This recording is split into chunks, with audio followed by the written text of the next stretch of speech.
우리 앞뒤 좌우로 인사들 나누시겠습니다. 영상으로 예배를 드리신 분들도 우리 다 같이 주님의 이름으로 환영합니다.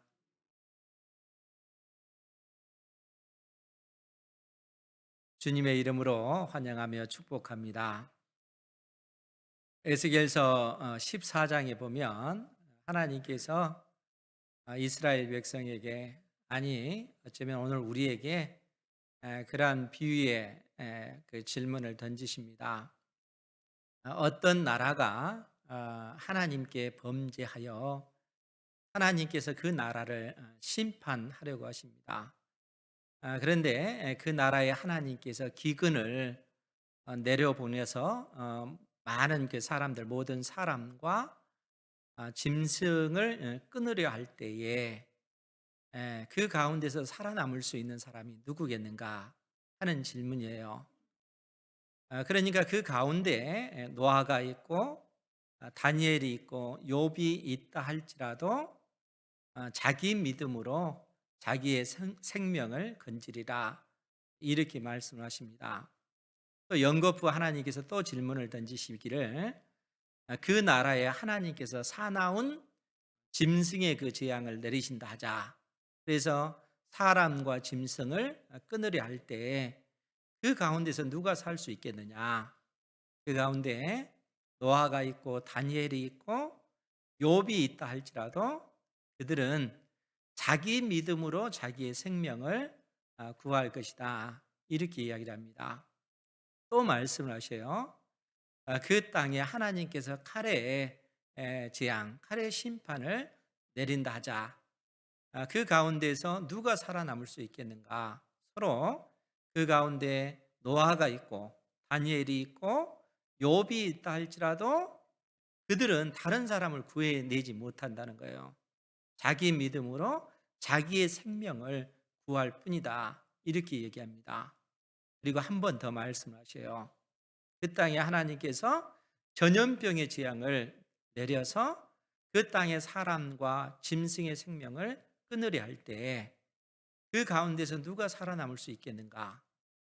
그 가운데 노아가 있고 다니엘이 있고 욥이 있다 할지라도 그들은 자기 믿음으로 자기의 생명을 구할 뿐이다. 그들도 자녀의 생명을 구해내지 못한다는 거예요. 자기의 그 자녀라 할지라도 구해내지 못하고 자기 생명은 자기 믿음으로 구할 뿐이다 라고 하나님께서 말씀을 하십니다. 그러니까 하나님께서 택한 백성 이스라엘에게 내리실 그 언약적 그 저주, 하나님과 이스라엘 사이에 맺은 언약을 파기했을 때 하나님께서 말씀하신 네 가지 그 재앙을 그 땅에 내릴 때 그 가운데서 구원받을 사람은 자기 믿음으로 자기 생명을 얻을 뿐이다, 이렇게 말씀하고 있는 것입니다. 그러니까 여러분들이 이 땅에서 하나님 앞에 은혜를 입을 수 있는 그 길은 뭐 나의 어떤 부모가 예수님을 잘 믿기 때문에, 내 친척이 잘 믿기 때문에, 친구가 잘 믿기 때문에 내가 구원받는 것이 아니라 오직 내 믿음으로 나의 생명을 구한다 하는 것입니다. 하나님께서 이 말씀을 하셔요. 그러면서 무슨 말씀을 하시냐면, 이제는 이 네 가지 재앙을 한꺼번에 그 땅에, 그 나라에 내렸을 때 그 가운데서 살아남을 수 있는 사람이 있겠는가 하는 거예요. 여러분, 한 가지 그 재앙도 얼마나 고통스럽습니까? 그런데 네 가지 재앙을 한꺼번에 쏟아본다라는 그러한 얘기는 그 나라가 멸망당하고 만다라는 그러한 얘기입니다. 그런데 하나님께서 오늘 호세아 선지자를 통해서 북이스라엘을 향해서 그러한 진노를 쏟아부으신다는 거예요. 네 가지 언약적 저주를 한꺼번에 쏟아부으셔서 북이스라엘을 멸망시키시겠다라는 선언을 호세아 선지자를 통해서 해주고 계시는 것입니다. 그 어떤 위급한 상황, 그 어떤 그 급박한 그 상황을 오늘 호세아서 8장 1절은 그렇게 언급을 하고 있습니다. 나팔을 내 입에 댈지어다. 원수가 독수리처럼 여호와의 집에 덮치리니. 그러니까 나팔을 내 입에 댈지어다. 그 원문을 보면 내 입에 나팔을 이렇게 쓰고 있어요. 동사를 사용하지 않습니다. 그 얘기는 그만큼 급박한 상황을 묘사를 해주고 있습니다. 내 입에 나팔을 불어서 온 이스라엘 사람들을 내게 일깨워라. 적들이 군대를 이끌고 급박하게 쳐들어오고 있다 하는 사실을 파수꾼이 나팔을 불므로써 이스라엘 백성들을 깨우는 그러한 어떤 그 상황을 이처럼 묘사해 주고 있습니다. 그러니까 나팔을 내 입에 댈지어다. 원수가 독수리처럼 여호와의 집에 덮치리니, 원수가 독수리처럼 여호와의 집 위에 덮치겠다는 거예요. 여러분, 그 독수리의 어떤 그 사냥하는 그 모습을 한번 상상해 보시기 바랍니다. 사냥감을 발견하기 위해서 독수리가 높은 하늘에서 그렇게 돌다가 사냥감을 발견하면 어떻게 해요? 급격히 급강하를 하면서 그 사냥감을 낚아채지 않습니까? 그러니까 원수들이 북이스라엘을 치기 위해서 급박하게 군대를 이끌고 와서 북이스라엘 치는 이 모습을 지금 호세아 선지자가 말씀하고 있다는 거예요. 즉 하나님께서 이 적들을, 원수들을 통해서 북이스라엘을 이처럼 심판하는 그 모습을 지금 호세아 선지자가 이처럼 예언하고 있는 것입니다. 그러면 여러분 생각해 보십시오. 왜 하나님께서 북이스라엘을 이처럼 심판하려 하시는 것일까요? 그 이유를 오늘 1절 중반절에 보면 그 이유는 그들이 내 언약을 어기며 내 율법을 범하였기 때문이다 라고 얘기를 합니다. 그러니까 하나님께서 북이스라엘이 멸망당할 수밖에 없는 그 이유, 그것은 하나님과 이스라엘 사이에 맺은 언약을 그들이 파기했고 그들이 율법을 범하였기 때문에 그렇다는 거예요. 그러면 여러분, 언약의 그 내용이 무엇이라고 했습니까? 하나님과 이스라엘 사이에 맺은 그 언약의 내용, 그것은 간단하죠. 나는 너희의 하나님이여 너희는 내 백성이다. 하나님께서 이스라엘 백성과 언약을 체결하시면서 선포하신 내용입니다. 하나님만이 이스라엘의 하나님 되신다는 거예요. 이스라엘 백성만 유일하게 하나님의 백성이다 하는 것입니다. 하나님과 이스라엘 사이에 언약을 맺으면서 하나님께서는 생명 걸고 너희들을 내 백성 삼겠다. 내가 너희들의 그 삶을 보장할 것이고 너희들의 갈 길을 인도할 것이다. 하나님께서 그렇게 선언을 하셨습니다. 동시에 이스라엘 백성들에게 뭘 요구하셔요? 너희들은 내 백성답게 이 땅에서 구별되게 살아야 된다. 그 얘기예요. 그러니까 그 언약의 내용은 나는 너희의 하나님이고 너희는 내 백성이다 하는 내용이죠. 그리고 이러한 언약을 체결하면서 언약서로서 주신 것이 뭡니까? 그것이 언약 문서로 주어진 것이 율법이라는 거예요. 율법하면 우리가 십계명을 생각을 하지 않습니까? 그 첫 번째 계명이 뭡니까? 너는 나 외에 다른 신들을 내게 두지 말라. 우리가 잘 아는 그 십계명의 첫 번째 계명이죠. 두 번째 계명은 뭡니까? 너를 위하여 새긴 우상을 만들지 말라 하는 것이죠. 그러니까 너를 위해서 새긴 우상을 만들지 말라. 위로는 하늘의 것이나 아래는 땅의 것이나 땅 아래 물속에 있는 그 어떠한 형상도 만들지 말고 그것을 섬기지도 말라. 하나님께서 그렇게 명령을 내리셨습니다. 그러니까 십계명은 하나님의 그 모든 말씀의 그 기초입니다. 율법의 그 기초예요. 그 토대, 뼈대입니다. 그러니까 이 십계명을 통해서 세부적인 그러한 율법이 우리에게 주어진 것이죠. 그러니까 하나님께서 북이스라엘이 멸망당할 수밖에 없는 그 이유는 하나님과 맺은 그 언약을 그들이 율법을 범함으로써 파기했기 때문에 그렇다는 거예요. 그렇기 때문에 하나님께서는 언약적 그 심판을 북이스라엘에 내리시겠다 지금 말씀하고 계시는 것입니다. 그러면서 하나님께서 무슨 말씀을 하시냐면 2절 말씀 우리 같이 한번 볼까요? 2절 시작. 그들이 장차 내게 부르짖기를 나의 하나님이여 우리 이스라엘이 주를 아나이다 하리라. 아멘. 그럼에도 불구하고 그들이 장차 내게 부르짖기를, 여기서 이제 장차 내게 부르짖기를, 이 표현이 마치 이스라엘 백성들이 나중에 그들의 죄를 깨닫고 하나님 앞에 돌아와서 하나님을 찾는 그런 모습처럼 보여지는데, 실상은 그 의미가 아니고, 그들이 장차 내게 부르짖기를, 이 표현보다는 그들이 지금까지 내게 부르짖기를 라고 하는 표현이 더 맞습니다. 그러니까 이 말이 무슨 얘기냐면, 하나님과 이스라엘 사이의 언약을 파기한 이 이후에 이스라엘 백성들은 한결같이 그들이 하나님과 맺은 언약을 파기하고 우리가 하나님 앞에 죄인이다 하는 이러한 사실을 깨닫지 못하고 여전히 자기들은 하나님을 잘 섬긴다 이렇게 생각하면서 하나님은 우리 하나님 되십니다 이렇게 고백하고 있다는 거예요. 그것이 지금 이스라엘 백성들의 그 모습이라는 겁니다. 그렇기 때문에 하나님께서 뭐라고 말씀하시냐면, 그들이 지금까지 내게 부르짖기를 나의 하나님이여 우리 이스라엘이 주를 아나이다 하리라. 우리가 하나님을 압니다. 하나님은 우리의 아버지 되십니다. 하나님 우리에게 은혜를 내려주십시오.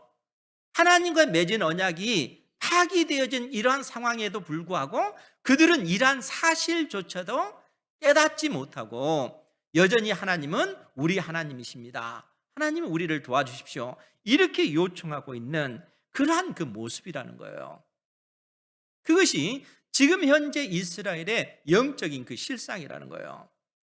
이것이 얼마나 그 무지한 가운데 있는가 하는 것을 나중에 우리가 좀 살펴볼 텐데, 그러한 그 이스라엘을 향해서 하나님께서 뭐라고 선언하시냐면 3절 말씀에 이스라엘이 이미 선을 버렸으니 원수가 그를 따를 것이라. 여러분, 이스라엘 백성이 이미 선을 버렸다. 여기서 말하는 선이라고 하는 것이 뭘까요? 어떤 착한 일을 얘기하는 게 아니에요. 여기서 하나님께서 말하는 선, 이스라엘이 이미 선을 버렸다라고 했을 때는 하나님과 이스라엘 사이에 맺은 언약의 근거에서 하나님께서 이스라엘 백성들에게 내리시겠다고 하는 모든 언약적인 그 복을 이야기하는 겁니다. 그러니까 믿음의 백성들이 진리의 말씀을 의지하여 순종하고 그 말씀대로 행해 나갈 때 하나님께서 약속하신 그 복, 너희들이 나가도 복을 받을 것이다. 너희들이 들어와도 복을 받을 것이다. 왜냐하면 하나님의 언약 백성으로서 믿음의 삶을 살아가고 있기 때문에 하나님께서는 그러한 백성을 보호해 주시겠다는 거예요. 은혜를 베풀어 주시겠다는 거예요. 그들이 무슨 일을 하든지 간에 하나님께서 때를 따라 돕는 은혜를 베풀어 주시겠다는 거예요. 그런데 문제는 뭡니까? 이스라엘 백성들이 하나님과 맺은 그 언약을 파기하고 이제는 그 언약을 파기함으로써 하나님께서 약속해 주신 그 모든 그 복이 그들을 다 떠났다는 거예요. 대신 그들에게 남는 것이 뭡니까? 이제는 언약적 복이 아니라 언약적 저주, 언약의 그 심판만이 그들에게 남은 것입니다. 그 심판 4가지가 뭐라고 했습니까? 그 심판이 바로 기근의 재앙, 사나운 짐승의 재앙, 칼의 재앙, 또 전염병의 재앙, 이런 재앙이라는 거예요. 하나님께서 이러한 재앙을 이스라엘 백성들에게 내리실 때는 이스라엘 백성들을 경고하시기 위해서입니다. 그러니까 이스라엘의 어떤 그 역사를 보더라도 이스라엘 역사가 진행되어지면서 구약의 역사를 보면 하나님께서는 택한 백성 이스라엘을 돌이키기 위하여 회초리를 드시는데 그것이 바로 기근의 재앙이죠. 그 기근을 통해서 수많은 사람들이 굶주리면서 왜 하나님께서 우리에게 이러한 재앙을 내리실까? 우리가 하나님 앞에 범죄했기 때문이다. 하나님께로 돌아가자. 이런 회개 운동이 일어났잖아요. 그러니까 이러한 어떤 기근이라든가 사나운 짐승, 이 사나운 짐승이 농작물들을 다 파헤치고 심지어 많은 사람들을 죽이는 재앙이에요. 그러니까 경제적인 그 타격이 굉장히 심한 겁니다. 하나님께서 이러한 사나운 짐승, 또 칼의 재앙, 전염병의 그러한 재앙을 통해서 결국 택한 백성들을 경고하신다는 거예요. 그런데 그럼에도 그들이 돌이키지 않았을 때는 어떻게 합니까? 오히려 역사가 진행되면서 그들의 죄가 더더욱 깊어지고 넓어지고 더더욱 그 소망이 없는 그러한 상황 가운데 있을 때 하나님께서는 네 가지 재앙을 한꺼번에 쏟아 부으시는 거예요. 멸망시키시는 것입니다. 왜냐하면 그 방법 외에는 하나님의 백성들을 하나님께로 돌이킬 그 방법이 없기 때문에, 그래서 하나님께서는 호세아 선지자를 통해서 이 심판의 말씀을 내려주고 있는 것입니다. 이스라엘이 이미 선을 버렸으니 원수가 그를 따를 것이라. 원수들이 그들을 심판할 것이다. 원수들에 의해서 이스라엘이 멸망당할 것이다 라고 얘기합니다. 그러면서 북이스라엘을 향해서 하나님께서 어떤 말씀을 하시냐면, 그들이 왕들을 세웠으나 내게서 난 것이 아니며 그들이 지도자들을 세웠으나 내가 모르는 바이며 그들이 또 그 은 금으로 자기를 위하여 우상을 만들었나니 결국은 파괴되고 말리라. 그들이 왕을 세웠으나, 여러분, 그들이 왕을 세웠으나 내게서 난 것이 아니다. 하나님께서 그렇게 선언하십니다. 그들이 지도자들을 세웠으나 내가 모르는 바다. 하나님께서 그렇게 말씀하셔요. 여러분, 이 말씀이 무슨 의미겠습니까? 이스라엘의 왕은 이 세상 나라의 왕과 근본적으로 다르죠. 이스라엘의 왕은 철저히 하나님의 명령에 의해서 세워지는 왕입니다. 이스라엘 자체가 하나님께서 친히 통치하시는 나라이기 때문에 그런 겁니다. 그러니까 우리가 잘 아는 사울이나 다윗이나 솔로몬 같은 경우를 보더라도 하나님께서 먼저 왕을 선택하시는 것입니다. 하나님께서 선택하시면 선지자가 가서 그에게 기름을 부어서 그를 왕으로 세우는 것이죠. 여러분, 선지자가 기름을 붓는다는 의미가 뭐겠어요? 하나님께서 선택한 왕이라는 거죠. 하나님께 선택받은 그 왕은 어떻게 해야 되겠습니까? 그래서 신명기 17장이 뭐라고 얘기합니까? 이스라엘에서 왕된 사람은 하나님의 말씀을 등사해서 등사본을 옆에 두고 매일매일 하나님의 말씀을 두고 읽으면서 마음에 새기면서 하나님의 뜻이 어디에 있는지 깨달아 알라는 거예요. 왜 그렇습니까? 이스라엘의 왕은 하나님의 명령에 따라 하나님의 뜻을 하나님의 백성들에게 실현시켜 나가는 그러한 왕이기 때문에 그렇습니다. 인간 왕이 아니라는 거예요. 이스라엘의 왕은 하나님이시기 때문에 하나님의 말씀에 순종하는 삶을 통해서 이스라엘 백성들을 통치해 가야 하는 것입니다. 그것이 이스라엘의 왕이라는 거예요. 그런데 북이스라엘 역사를 보면 어떻습니까? 19명의 왕이 등장하지만 그 왕들이 하나님의 말씀에 순종합니까? 그렇지 않잖아요. 지금 호세아 당대에 그 여로보암 2세가 그 왕이었지만 그가 40년을 통치하고 나서 그의 아들 스가랴가 등장했지만 6개월 만에 그가 모반에 의해서 죽임을 당한 것이죠. 그렇죠? 살룸이라고 하는 사람이 반역을 일으켜서 왕이 된 것입니다. 그러면 그는 몇 개월간 통치했습니까? 단 1개월밖에 왕이 되지 못했어요. 문하햄이라고 하는 사람이 또 반역을 일으켜서 그를 죽였다고 했잖아요. 그가 10년을 통치했고 그의 아들 부가히에게 왕위를 물려줬지만 그 아들 역시 2년 만에 베가에 의해서 죽임을 당했고, 베가 역시 호세아라고 하는 북이스라엘 마지막 왕이 호세아예요. 이 사람에 의해서 또 모반돼서 죽임을 당하는 이러한 비참한 그 역사가 북이스라엘 역사 가운데 진행되어지고 있다는 거예요. 그 말은 무슨 얘기입니까? 북이스라엘이 하나님께서 통치하신 그런 나라가 아닌 나라가 됐다는 거예요. 인간 나라가 되어버린 것입니다. 인간 왕이 등장한 거예요. 그래서 하나님께서 지금 뭐라고 선언하시냐면, 그들이 왕들을 세웠으나 내게서 난 것이 아니며 그들이 지도자들을 세웠으나 내가 모르는 바이며 그들이 또 그 은 금으로 자기를 위하여 우상을 만들었나니 결국은 파괴되고 말리라. 결국 그들이 하나님 대신에 수많은 우상을 만들어내잖아요. 그래서 하나님께서 그러한 우상들은 다 파괴되고 말리라 이렇게 선언하십니다. 그러면서 5절 말씀, 우리 5절도 같이 한번 볼까요? 시작. 사마리아여 내 송아지는 버려졌느니라. 내 진노가 무리를 향하여 타오르나니 그들이 어느 때에야 무죄하겠느냐. 아멘.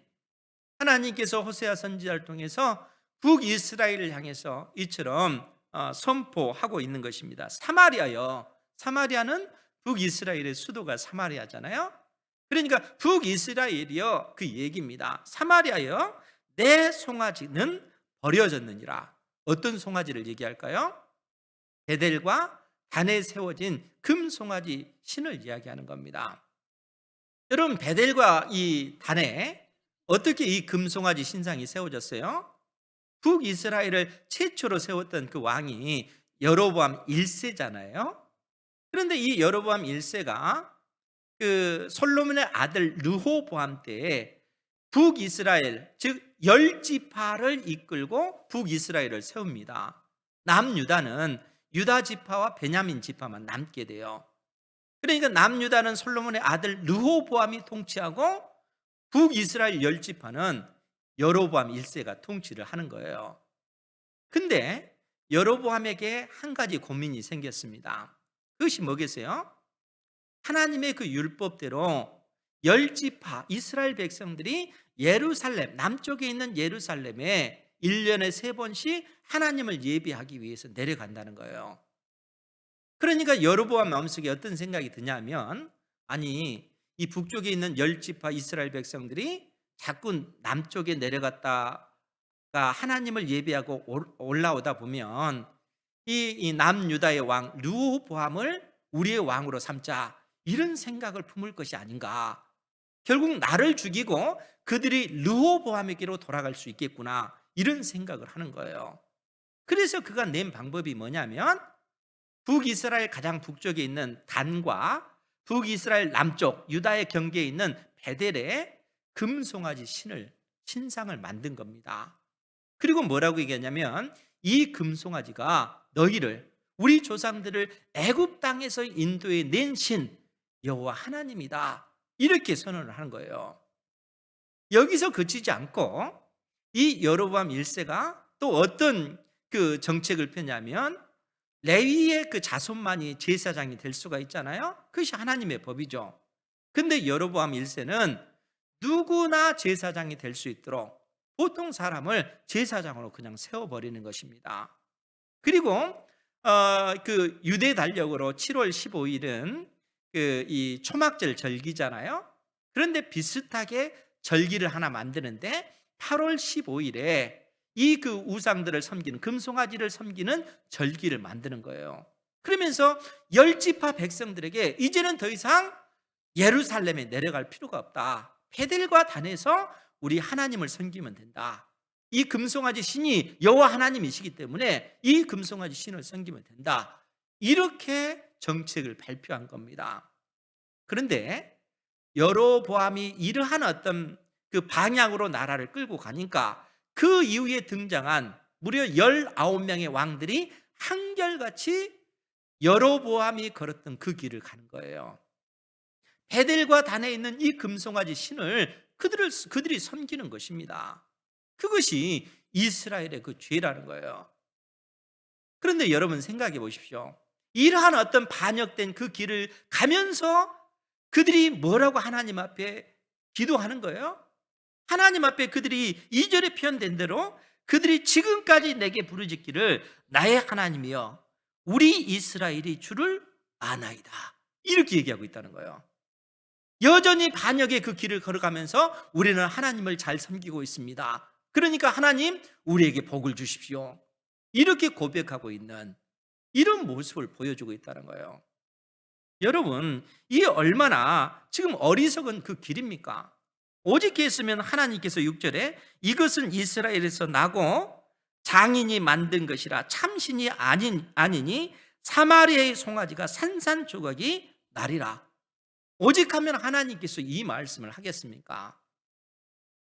북이스라엘이 멸망당하고 이러한 모든 그 우상들은 산산조각이 나고 말 것이다, 하나님께서 이렇게 말씀하고 계셔요.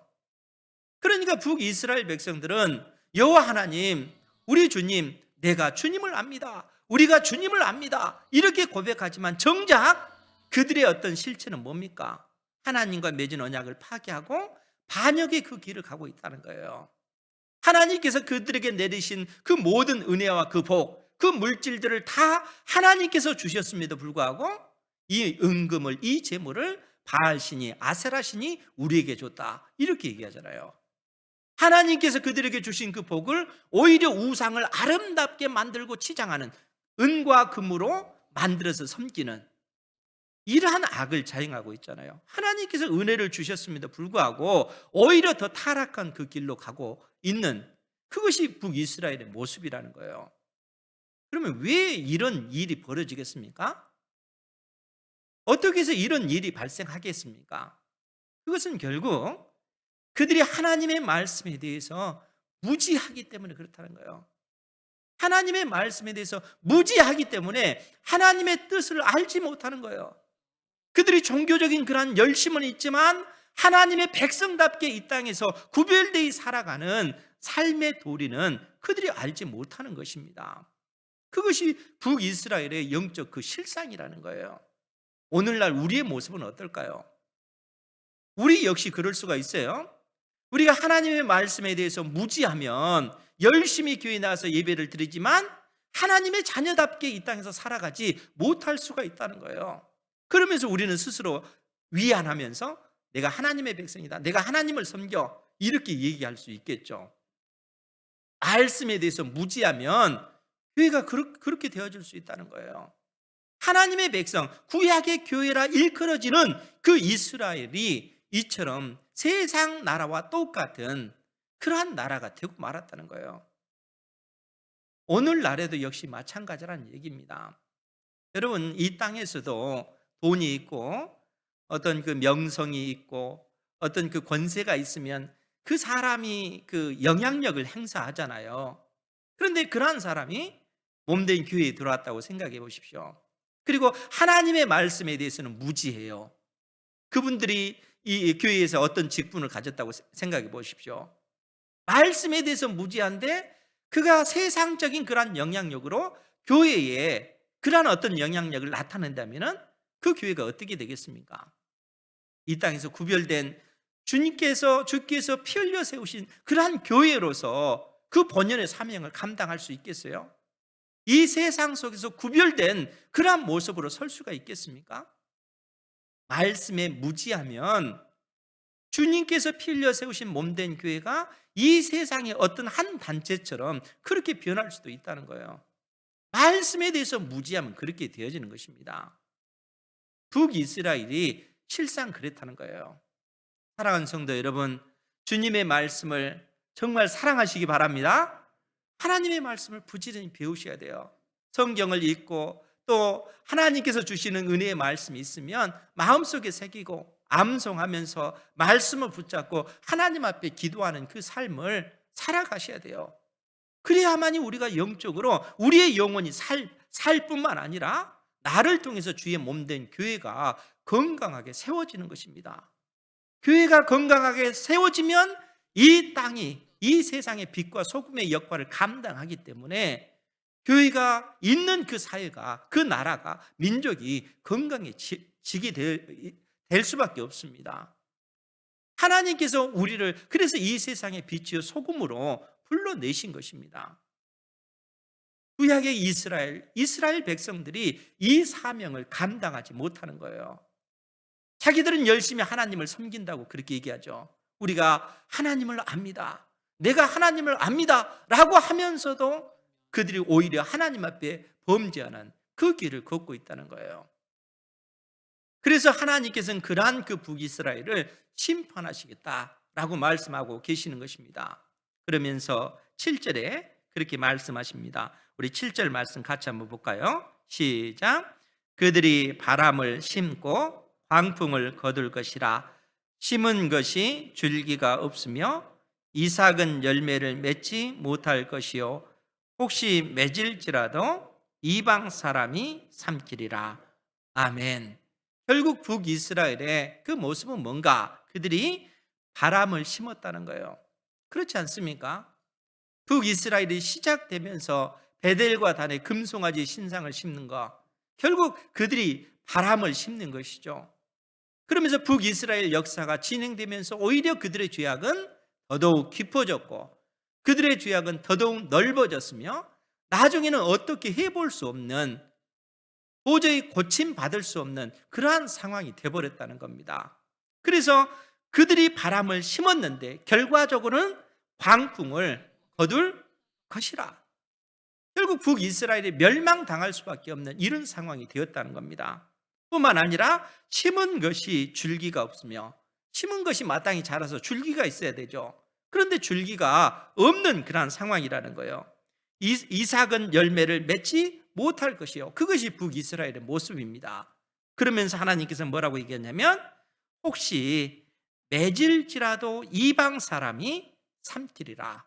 혹시라도 그 열매가 맺혀진다 할지라도 그것은 이스라엘의 것이 될 수가 없고 이방 사람의 것이 되고 말 것이라는 거예요. 그만큼 하나님께서 언약적 그 진노를, 언약적 심판을 북이스라엘에게 내리시겠다는 거예요. 여러분, 이러한 상황 속에서 살아남을 사람이 있겠어요? 그렇지 않습니까? 하나님께서 4가지 재앙을 한꺼번에 그 땅에 쏟아 부으신다면 살아남을 인생이 있겠는가 하는 거예요. 여러분, 한 가지 재앙이 그 땅에 임했다 할지라도 그들 가운데 노아가 있고 다니엘이 있고 욥이 있다 할지라도 그들 역시 자기 믿음으로 자기의 생명을 건질 뿐입니다. 그런데 4가지 재앙이 한꺼번에 쏟아 부어지면 어떻게 되겠어요? 그 가운데 살아남을 인생이 있겠는가 하는 거예요. 그런데 놀랍게 하나님께서는 에스겔 선지자를 통해서 무슨 말씀을 해 주시냐면, 그 가운데서도 살아남을 자들이 있을 것이다, 이렇게 얘기해요. 왜 그럴까요? 그 가운데서도, 그 4가지 그 재앙이 쏟아 부어지는 그 가운데서도 살아남는 자들이 있을 거라는 얘기예요. 그 말은 하나님께서 무한한 그 은혜를, 무한한 그 사랑을 그들에게 베풀어 주심으로 그들에게 소망을 주시겠다, 그 얘기입니다. 여러분, 우리의 죄와 우리의 허물로 우리는 영원히 멸망당할 수밖에 없는 그러한 존재죠. 그렇지 않습니까? 여러분 자신을 한번 생각해 보십시오. 예수님을 믿고 구원받은 그러한 어떤 그 감격 속에서 눈물 흘리며, 하나님 나를 구원해 주셔서 감사합니다. 내가 하나님 나라와 주의 몸된 교회를 위해서 헌신하고 충성하겠습니다. 이러한 믿음의 고백을 했음에도 불구하고 우리의 삶을 되돌아볼 때 넘어질 때가 얼마나 많습니까? 하나님의 자녀답게 살지 못하는 그러한 모습이 우리 가운데 얼마나 많습니까? 그러한 우리가 어떻게 소망 중에 주님을 바라볼 수 있겠습니까? 하나님께서 원칙대로 한다면 우리는 다 진멸될 수밖에 없는 거죠. 그런데 하나님께서 원칙대로 하시되 우리의 모든 죄와 우리의 모든 그 허물을 우리 주 예수 그리스도에게 물으시고, 우리 주님께서 우리의 모든 죄를 짊어지시고 십자가의 그 저주를 받으셨습니다. 내가 받아야 될 그 저주를 우리 주님께서 대신 받으신 거예요. 우리 주님 안에서 그래서 우리가 소망을 가질 수가 있는 것입니다. 무한한 하나님의 그 은혜가 우리 주 예수 그리스도를 통해서 우리에게 부어진 바 된 것입니다. 이로 인해서 우리가 소망을 갖게 된 것이죠.